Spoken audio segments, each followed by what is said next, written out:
Hello dear student. आज हम लोग पढ़ने वाले हैं मानचित्र का क्लास 2। मुझसे बहुत सारे बातें किए हुए थे, जिसका आगे हम आज बात करने वाले हैं। आगे का तात्पर्य है कि हमारा नेक्स्ट क्लास जो हम आपको क्वेश्चन दिए थे उसका आपको हम अभी आंसर देने वाले हैं। और आंसर नहीं है, अभी भी आपको कुछ काम करना है, बशर्ते हम उसको समझाएंगे कि ये कैसे काम करता है, ये क्या है, जिसको आप अच्छा से जानोगे। और जब आप इसको जान जाओगे तो आप यही क्लास आपको अच्छा लगने लगेगा, सही समझोगे और आपको पढ़ने में भी इसके प्रति ज़्यादा मन आकर्षित होगा। और ये सही भी है, ऐसे होना भी चाहिए, पढ़ने पर ज़्यादा अट्रैक्टिव होना चाहिए। जैसे कि हमारा पहला क्वेश्चन है कि मानचित्र क्या है। चलिए हम आज आप लोगों को जो क्वेश्चन दिए थे उसका आप अभी आंसर बताने वाले हैं। ज़्यादा देर न करते हुए चलिए हम देखते हैं। जैसे कि यहाँ पर आप ये देख चुके हैं, ये हमारा चैप्टर है मानचित्र मैप। सरल और मज़ेदार तरीके से हम पढ़ने वाले क्लास 2 है। हमारा ये क्वेश्चन है कि मानचित्र क्या है, मानचित्र किसे कहते हैं। तो मानचित्र का तात्पर्य यहाँ पर इससे है, ये है हमारा मानचित्र। जैसे भारत का मानचित्र है, हमारे खेत का भी मानचित्र आता है, हम जो घर बनाते उसका भी मानचित्र आता है। अगर आप मैथ पढ़ रहे हैं तो मैथ में भी जैसे मैथ का एक चित्र आता है, तो एक चित्र, दो चित्र, बहुत सारे चित्र मिल करके एक मानचित्र बनाता है। जैसे कि अभी यहाँ पर देखिए, यहाँ पर थार मरुस्थल लिखा है, डिजर्ट लिखा है, कोलकाता लिखा है, गंगा नोड लिखा है, गंगा नदी लिखा है, इस तरह से बहुत सारे, मुंबई लिखा है, थाने लिखा है, ये लिखा है। तो अब यहाँ पर क्वेश्चन है कि मानचित्र किसे कहते हैं। तो आप मानचित्र को ये चित्र देख करके समझ सकते हैं। इसका कुछ डिफिनीशन है, पृथ्वी की सतह या इनके एक भाग का पैमाने के माध्यम से चपटी सतह जैसे कागज पर खींचा गया अनुपातिक चित्र मानचित्र कहलाता है। क्योंकि पूरी गोल पृथ्वी को पूरी तरह से सपाट रूप दिखाना असंभव है। मतलब हमारा पृथ्वी अगर संतरे की तरह है या एक गेंद की तरह है, तो हम गेंद का मान लीजिए ऐसी गेंद है, तो हम इस सिर्फ एक पार्ट दिखा सकते हैं, और सिर्फ एक पार्ट देखने से आप देख नहीं पाइएगा। तो इसीलिए उसको इस तरह से चित्रित किया गया है। उसको चित्रित करेगा किस पर, था कागज पे। तो वही बात इसमें कहता है, दिखाना असंभव है, इसीलिए मानचित्र का एक निश्चित पैमाने पर छोटा करके बताया जाता है। एक क्वेश्चन हुआ आपका। अगला क्वेश्चन है आपको कि भूगोल, मानचित्र के 3 मुख्य घटक कौन कौन से। ये है भूगोल का है। देखिए मानचित्र का 3 घटक कौन कौन से हैं, तो आपको इसमें इसका आंसर है। जैसे उसमें काम आता है दूरी, दिशा, प्रतीक। दूरी क्या होता है, तो वास्तविक दूरी को पैमाने के मदद से चित्र पर छोटा करके दिखाया जाता है। मान लीजिए कि यहाँ से हमारा घर, हम यहाँ अपने शहर से दिल्ली जाते हैं, तो यहाँ से हमको 1300 किलोमीटर है। अब 1300 किलोमीटर को अगर हम बिहार टू दिल्ली दिखाए तो बहुत बड़ा स्केल होगा, तो उसका एक माप ले लेगा कि मान लो 1 सेंटीमीटर बराबर 1 किलोमीटर, या 10 मीटर भी ले सकता है। तो यही बात है, 1 सेंटीमीटर बराबर 100 किलोमीटर लिया गया है। तो मानचित्र पे छोटा छोटा चित्र दिखाएगा, इसीलिए दूरी की जरूरत पड़ेगा। दूसरा आता है दिशा। अब दिशा की अगर हम मान लो दिल्ली जा रहे हैं, तो दिल्ली हमारे स्टेट से किस दिशा में है, उत्तर है, दक्षिण है, पूरब है, पश्चिम है। तो इसके लिए हमको एक न एक दिशा की जरूरत पड़ेगा, और एक के हिसाब से हम चारों को जान लेंगे। जैसे कि यहाँ पर उत्तर, वही कहता है मानचित्र के ऊपर दक्षिण पूर्व दिशा का निर्धारण करता है। प्रतीक, अब सिंबल आता है कि आप जिस रास्ते से जाने वाले हैं वहां पर आपको नदियाँ कितना मिलेगा, नहरें कितने मिलेंगे, सड़कें चौड़ी मिलेगा कि सकरी मिलेगा, उस रास्ते में कहीं पर कब्रिस्तान है, कहीं पर नदी है, कहीं पर स्कूल है, जो भी है उस तरह का उसको सिंबल, प्रतीक मिलेगा। इसी मानचित्र के 3 मुख्य घटक कौन कौन से हैं, दूरी, दिशा, प्रतीक। अब दूरी को डिफाइन करिएगा, दिशा को डिफाइन करिएगा और प्रतीक को डिफाइन करिएगा, तो ये क्वेश्चन आपको सोल्व हो जाएगा। अगला क्वेश्चन है पैमाना क्या है। पैमाना जो अभी हम वहाँ पर मापन में देखे थे, एक पैमाना है। पैमाना मतलब स्केल क्या है। स्थल पर वास्तविक दूरी तथा मानचित्र पर दिखाई गई दूरी के बीच के अनुपात को पैमाना कहते हैं। जैसे देखो, वास्तविक दूरी ये है, मान लो इस घर से लेकर के ये जो सड़क है तो इतना दूर है। अब उसको स्केल पर, तो हमारा स्केल 15 से 20 सेंटीमीटर का होता है। अब 15 से 20 सेंटीमीटर में हम पूरा इतना को दिखाना है, तो कैसे दिखा पाएंगे? तो उसको छोटा करके, जैसे कि यहाँ पर भी दिखाया गया है, जैसे ये दूरी है, अब यहाँ से यहाँ तक उसको एक छोटा स्केल में दिखा दिया। मान लो यहाँ पर ये घर है, तो यहाँ पर 12 है, 12 के पास है। यहाँ से जो है 0 से, तो मतलब 12 है। क्या किसी भी चीज़ का जो है 12 सेंटीमीटर दूरी होगा? इतना ही बड़ा दूरी होगा? नहीं। तो वही बात कर रहा है, ये वास्तविक दुनिया है और ये मानचित्र का दुनिया है। ये पैमाने का अनुपात है, उदाहरण द्वारा हम समझते हैं। जैसे यहाँ से यहाँ लेकर 10 किलोमीटर है और उसको यहाँ पर दिखा दिया सिर्फ और सिर्फ 1 से लेकर के 10-12 तक में।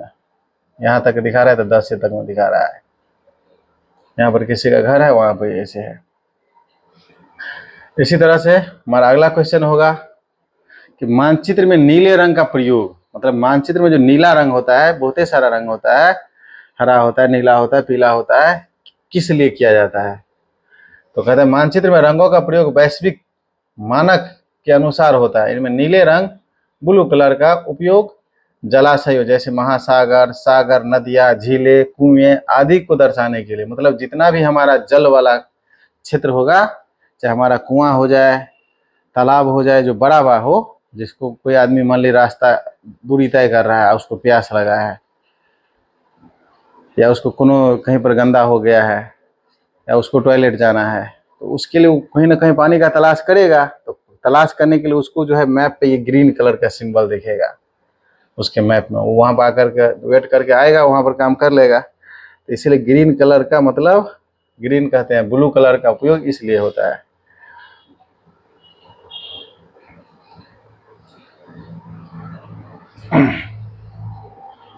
आगे आता है कि प्रधान दिक बिंदु कौन से हैं? तो प्रधान दिक बिंदु का यहाँ पे लिखा है कि मानचित्र या दिशा सूचक के 4 मुख्य विशेषताओं को दर्शाने वाले बिंदुओं को प्रधान दिक बिंदु कहा जाता है।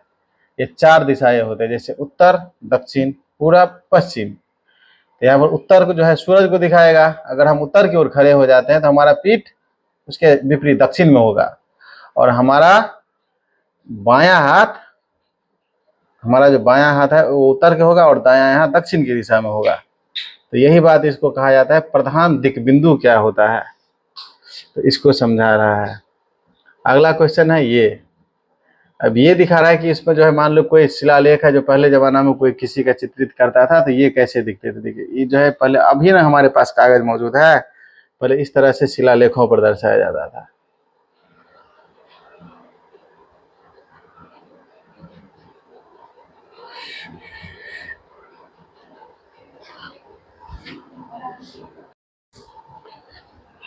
तो हम पुराने जमाने के शिलालेखों की बात करते थे कि उस पर कैसे मानचित्र बनाया जाता था।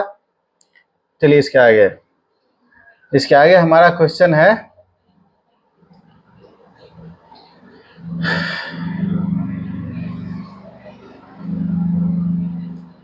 तो इसका क्वेश्चन है कि क्या पृथ्वी को एक सीधा, मतलब सीधा क्वेश्चन इसमें से छुप चुका है, नहीं दिख रहा है। क्या हम अपने पृथ्वी को एक सीधा, अगर हम एक ग्लोब को काटे तो काटने पर क्या हम एक सीधा सतह पर उसको बना सकते हैं? तो इसका आंसर होगा हाँ भी और नहीं भी। हाँ होगा तो जैसे हम लोग सोच रहे वैसे नहीं होगा, नहीं होगा तो अच्छा नहीं दिखेगा। तो इसका सीधा उत्तर है हाँ। पृथ्वी के मानचित्र को सीधा रेखा यानी एक सपाट कागज समतल सतह पर बनाया जा सकता है, लेकिन पूरी तरह से सटीक नहीं बनाया जा सकता है। पूरा 100% सटीकता से नहीं बनाया जा सकता है। आगे आता है कि रेखा चित्र किसे कहते हैं, मतलब रेखा चित्र। अब रेखा चित्र क्या होता है? तो जैसे कि हम कोई मैपिंग करते हैं, मान लीजिए अभी हम आपको समझा रहे हैं कि कोई मैपिंग करते हैं कि मान लीजिए हमारा घर है,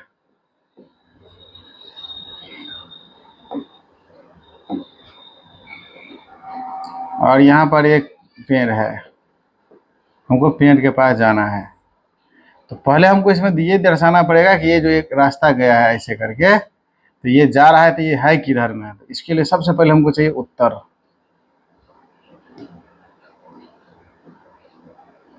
सबसे पहले चाहिए हमको उत्तर, मतलब उत्तर दिशा किधर है, उत्तर। जस्ट इसके नीचे हम दक्षिण, इसके जो है बायां साइड में पूरब और बायां साइड में पश्चिम। ये होगा तो हमको इसको यहाँ पर दिखाना पड़ेगा कि हम इधर में जाएंगे। इधर में किधर जा रहे हैं, मतलब पूरब की ओर जा रहे हैं, पूरब को ओर जा रहे हैं। हमारा घर इधर है। अब हमारा घर मान लीजिए इससे थोड़ा दूर है, इधर से आएगा और ये पेन इधर दिख रहा है, यहाँ जाना है। अगर कोई कुआं इधर है हम और रास्ता ऐसे करके है, तो फिर हमको इस रास्ता में ऐसे दिखाना पड़ेगा। मतलब हम पहले कैसे गए, ऐसे गए पूरब की दिशा में, और फिर हम जो है घूम करके फिर हम किधर आ रहे हैं, दक्षिण की दिशा में।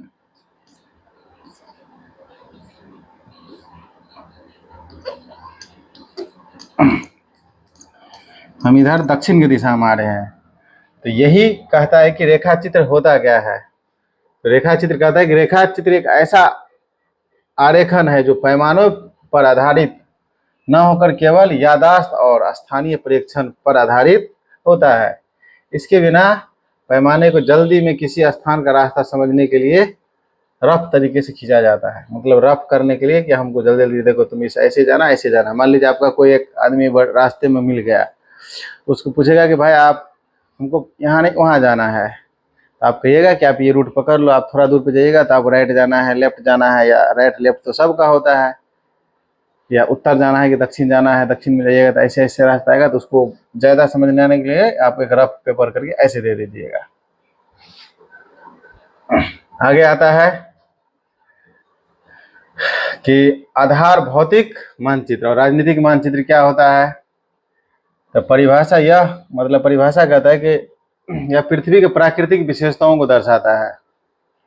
मतलब भौतिक जो भी होता है ना, वो पृथ्वी के प्राकृतिक को दर्शाता है या मानव निर्मित प्रशासनिक सीमाओं को दर्शाता है। तो भौतिक दर्शाता है किसको, प्रकृति को। राजनीतिक दर्शाता है मानव निर्मित को। दूसरा में कहता है भौतिक दर्शाता है पहाड़ पठार नदियों मैदान महासागर आदि को, और राजनीतिक दर्शाता है देश राज्य शहर गांव उनको दर्शाता है।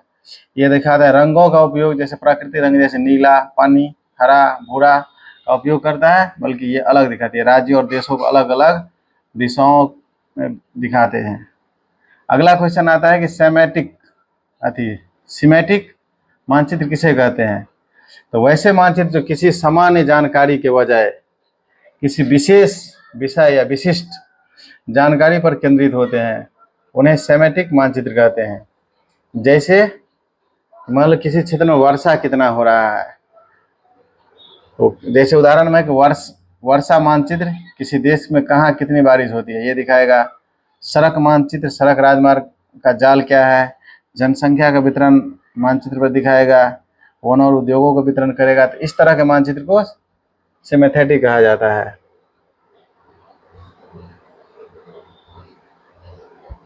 आगे आता है कि विशेष मानचित्र या ग्लोब क्या होता है। तो यहाँ पर कह रहा है कि सटीकता समतल सतह पर होने के कारण इनके आकार या दूरी को थोड़ी विकृत होती है। यह पृथ्वी का वास्तविक 3D प्रतिरूप है, इसलिए बिल्कुल सटीक होता है। सुविधा इनमें उसको हम मोड़ कर या फोल्ड करके कहीं से कहीं आसानी से ले जा सकते हैं। इसे हर जगह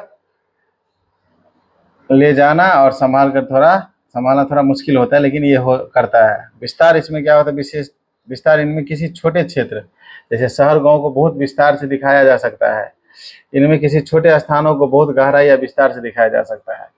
अगला क्वेश्चन आता है कि बड़े पैमाने वाले मानचित्र और छोटे पैमाने वाले मानचित्र में अंतर स्पष्ट करें। तो बड़े वाले में छोटे वाला में क्या होता है, जैसे कि हमको पूरा देश को दिखाना है तो देश का मानचित्र बड़ा होता है। अगर हमको अपने गांव को दिखाना है तो अब गांव में एक छोटा जगह है, उसमें अपने खेत को दिखाना है, उसको भी एक छोटा है। तो अगर हम देश वाले मैप से अगर हम अपने खेत को नापने लगे या हम अपने घर को नापने लगे तो ये कभी सटीकता से नहीं बैठेगा। यहाँ पर बड़ा और छोटा पैमाना इस तरह से होता है। तो छोटे पैमाने वाले मानचित्र जब बड़े क्षेत्रफल वाले भाग जैसे महाद्वीप या देशों के कागज पर दिखाना होता है तब छोटा पैमाना का उपयोग करते हैं। उदाहरण के लिए कागज पर 5 प्रति सेमी बराबर 500 प्रति किलोमीटर वास्तविक दूरी विश्व का नक्शा इस तरह से दिखाता है। बड़े पैमाने वाले मानचित्र जब किसी छोटे क्षेत्र वाले भाग जैसे आपके गांव, शहर, स्कूल को कागज पर दिखाना होता है तो छोटे पैमाने वाले मानचित्र की तुलना में अधिक विस्तृत जानकारी देता है। इसी तरीका से आगे है कि रूढ़ चिन्ह क्या है और इनका इनका क्या महत्व है। तो मानचित्र पर वास्तविक आकृति जैसे भवन, पुल, वृक्ष, रेल पटरी और इसी आकार के दिखाना असंभव होता है, तो इसलिए उनको दिखाने के लिए एक निश्चित अक्षर या छाया या रंगों या चित्रों का प्रयोग करते हैं, इसीलिए उसको रूढ़ चिन्ह कहा जाता है। जैसे अंतर्राष्ट्रीय संहिता, उसका महत्व क्या होता है, तो इनमें उपयोग से मानचित्र को आसानी से समझा और पढ़ा जा सकता है। यदि आप किसी क्षेत्र की भाषा नहीं भी जानते हैं तो इस चिन्ह को देखकर आप उन रास्तों को, नदियों को, रेल लाइनों को पता लगा सकते हैं। मतलब हमको क्षेत्र नहीं जानना है फिर भी हो जाएगा। दूसरा आता है दिशा सूचक यंत्र। क्या है, तो दिशा सूचक एक ऐसा यंत्र है जिसका मुख्य कार्य मुख्य दिशाओं उत्तर, दक्षिण, पूर्व, पश्चिम को पता लगाने में किया जाता है। इसकी चुंबकीय सुई हमेशा उत्तर उत्तर और दक्षिण, मतलब ऊपर में अगर ये मान ली इसको बीच में लगा दिया तो ये उत्तर को हमेशा दिखाएगा, ये पॉइंट, और ये नीचे दक्षिण को। उत्तर दक्षिण दिखाया तो लोग पूरा पश्चिम इसे पता लगा लेगा। और इसका प्रयोग अधिकतर जो है नाविक करते हैं, जो पानी में रहते हैं, या पायलट करते हैं और पर्वतरोही करते हैं रास्ता खोजने के लिए। आगे क्वेश्चन है कि खाका, खाका किसे कहता है या मानचित्र में किस प्रकार भिन्न है। तो कहते एक छोटे क्षेत्र का बड़े पैमाने पर खींचा गया रेखाचित्र खाका कहलाता है। मानचित्र का भिन्नता होता है, मानचित्र पूरे देश, राज्य या दुनिया के विस्तृत भौगोलिक जानकारियों के लिए होता है। खाका बहुत छोटे स्थानों के लिए होता है जिसमें ऐसी चीजें दिखाई जाती है जो मानचित्र में नहीं मिल सकता, जैसे किसी कमरे की लंबाई, चौड़ाई, किसी नए मकान का लेआउट नक्शा। मतलब हम अपने घर का जो नक्शा बनाते हैं कि हम यहाँ पर ड्राइंग रूम बनाएंगे, यहाँ पर किचन होगा, यहाँ पर टॉयलेट होगा, तो उसको हम जब मैप में नहीं दिखा सकते लेकिन खाका में दिखा सकते हैं। अगला क्वेश्चन आता है कि मानचित्र में उत्तर दिशा को कैसे पहचाना जाता है। तो अधिकतर मानचित्र के ऊपर, मतलब एक मानचित्र मान लीजिए एक मानचित्र है तो इसके ऊपर में एक ऐसे इस तरह से एक गोलाकार मैप बना होता है। एक गोलाकार ऐसे सिंबल बना होता है और इसमें यहाँ पर ऐसे करके यहाँ पर लिखा रहता है उत्तर, अधिकतर में लिखा रहता है। तो यही बात कहता है। ऊपर दाहिने तरफ, मतलब दाहिने तरफ तीर का निशान बना होता है, जिनके ऊपर अक्षर उ यानी कि नॉर्थ लिखा होता है। उस तीर को निशान उत्तर दिशा को दर्शाता है। एक बार आप उत्तर दिशा को जान लेते हैं तो बाकी दिशाओं को, पूर्व, पश्चिम, दक्षिण को आसानी से पता लगा सकते हैं। अगला आता है दूरी मापने के लिए पैमाने का चयन कैसे किया जाता है। हम अभी इसमें चित्र में भी देखे थे, दूरी को मापने के लिए पैमाने का उपयोग कैसे किया जाता है। मतलब अगर हमारे पैमाने में हम 1 सेंटीमीटर बराबर हम 1 किलोमीटर या 100 किलोमीटर ले सकते हैं कि हमारा 1 सेंटीमीटर बराबर 100 किलोमीटर हुआ। तो पैमाने में इसी तरह से यही बात कहता है कि पैमाना स्थल और वास्तविक दूरी तथा मानचित्र को दिखाई गई दूरी के बीच का अनुपात होता है। इनका चयन इस बात पर निर्भर करता है कि आप कितनी बड़ी जगह का नक्शा बना रहे हैं।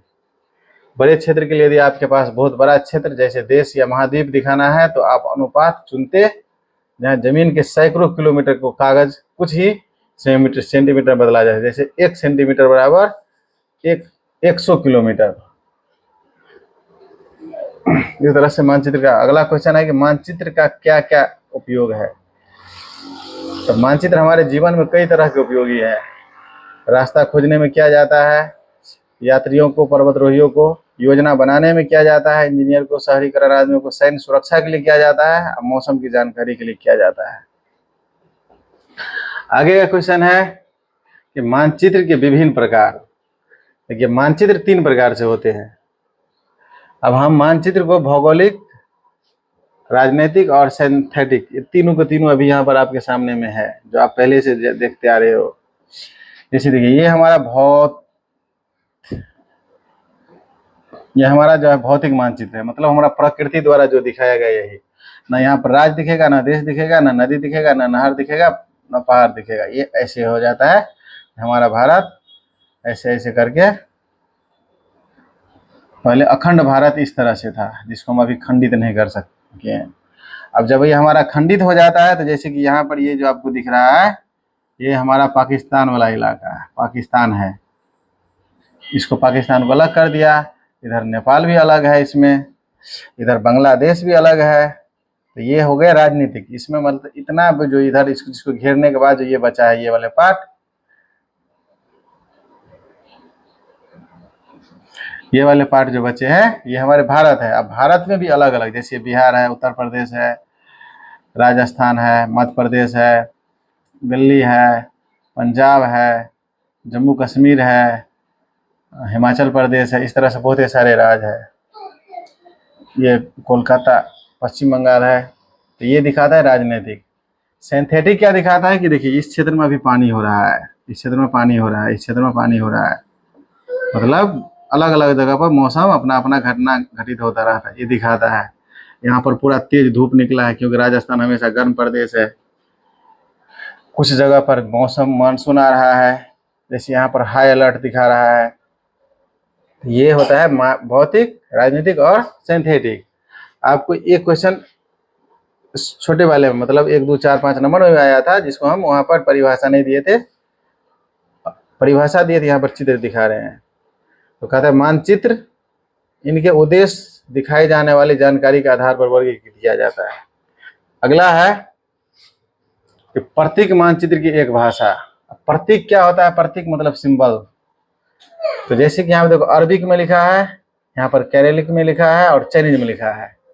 लेकिन अब जिसको अरबिक नहीं आता है, कैरेलिक नहीं आता है, चाइनीज नहीं आता है, तो ये तो नहीं पढ़ सकता है। लेकिन वो जो एक चित्र दिखा रहेगा, जैसे इस तरह से ट्रेन दिखा रहेगा, यहाँ पर पुल दिखा रहेगा, रेल दिखता रहेगा, इस तरह से जो है रेल लाइन दिखता रहेगा, इस तरह से नदियाँ दिखता रहेगा, इस तरह से रेल लाइन अलग दिखता रहेगा। तो यहाँ पर नदी का दिखाएगा, प्लस मतलब अस्पताल को दिखाएगा, रेलवे ट्रैक को दिखाएगा, कोई किला को दिखाएगा, जंगल को दिखाएगा, रेलवे स्टेशन को दिखाएगा।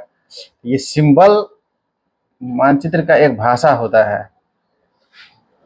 जैसे यहाँ पर ये है, अब दुनिया इस तरह से है, इस तरह से हम दिखाते हैं, लेकिन इस तरह से दिखता है। जैसे अब कोई आदमी को मान लीजिए कि भारत वाले को अमेरिका जाना है, तो कैसे जाएगा?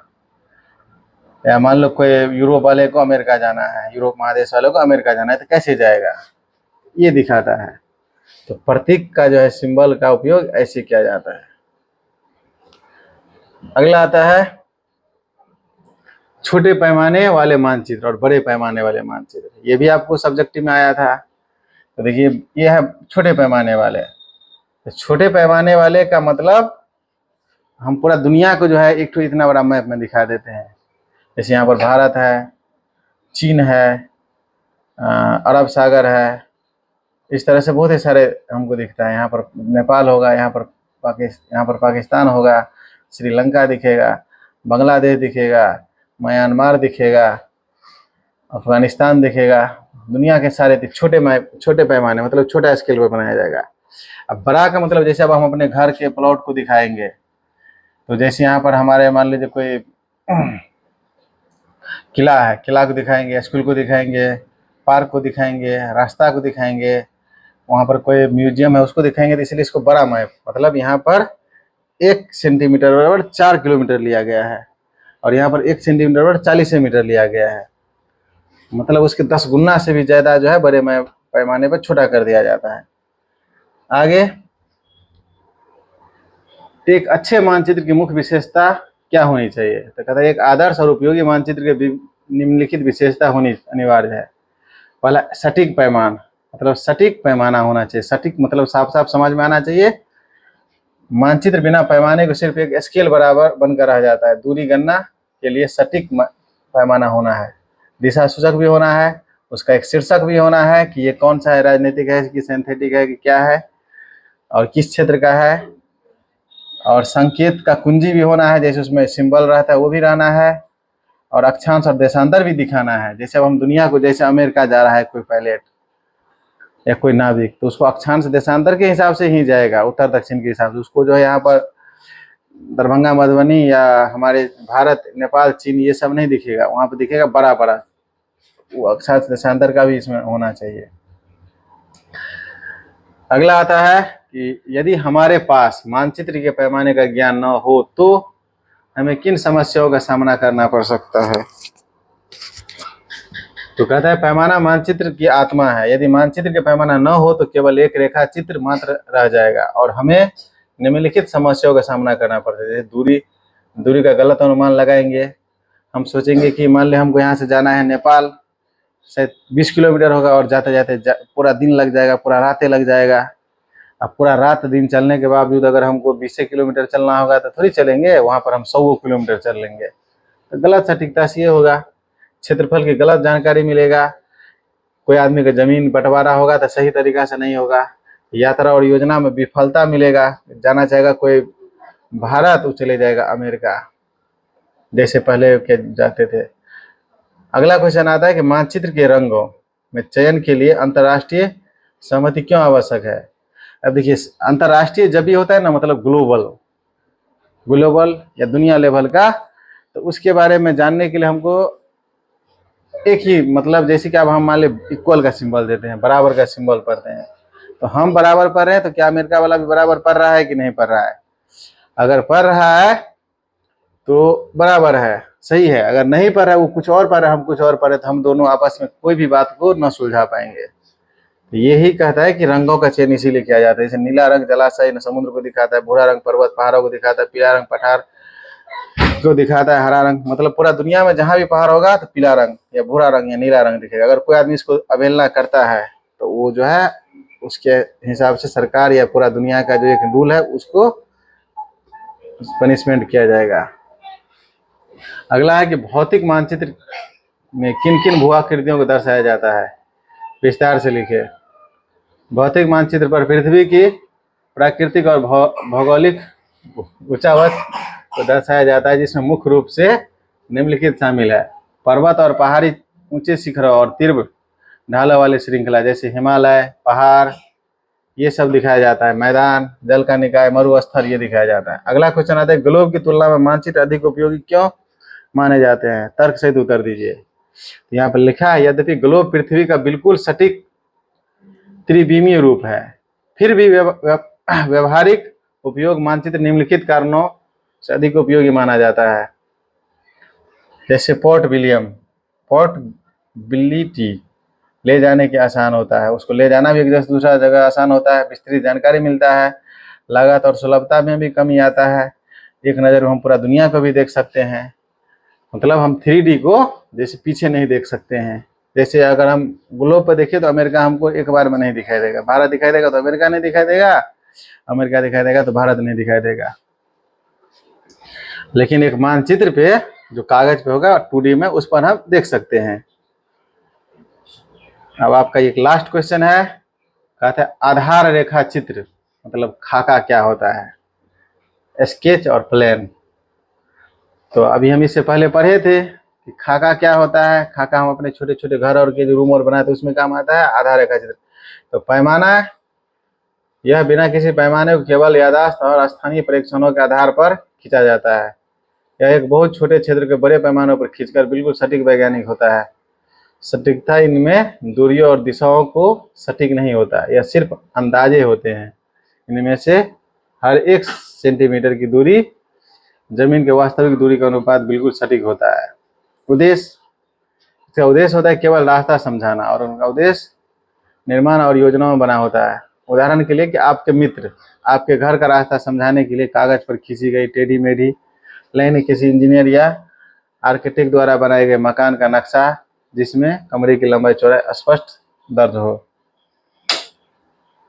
हमें आशा है कि आप लोग इस पूरे क्वेश्चन को आसानी से बना सकते हैं और बना करके लाएंगे।